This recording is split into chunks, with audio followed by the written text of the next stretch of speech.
Je suis toujours très surpris d'entendre parler de la société sécularisée, l'opposition entre la laïcité et les religions.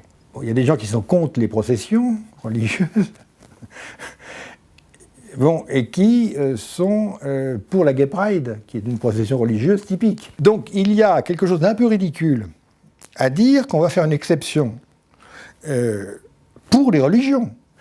Exception que d'ailleurs la République n'a jamais réalisée, puisque nous sommes en fait avec les religions dans des situations non pas de séparation de l'Église et de l'État, mais de concordat non dit, du fait que les religions sont indéracinables. Si on pouvait les déraciner, ça aurait été fait. On a vraiment fait tout ce qu'on pouvait, franchement. Je crois qu'il est irréalisable et donc dangereux d'imaginer politiquement que nous pouvons arriver à une société sécularisée. Ce que nous devons arriver à faire, c'est tout à fait différent.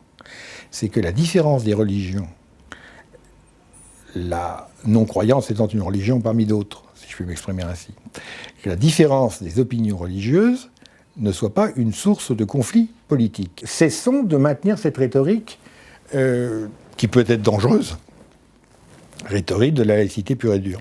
La laïcité ne peut pas être la dénégation du fait religieux. C'est la gestion de la pluralité des identités religieuses de la France. Et c'est sur cette base seulement que la question de l'islam pourra être abordée.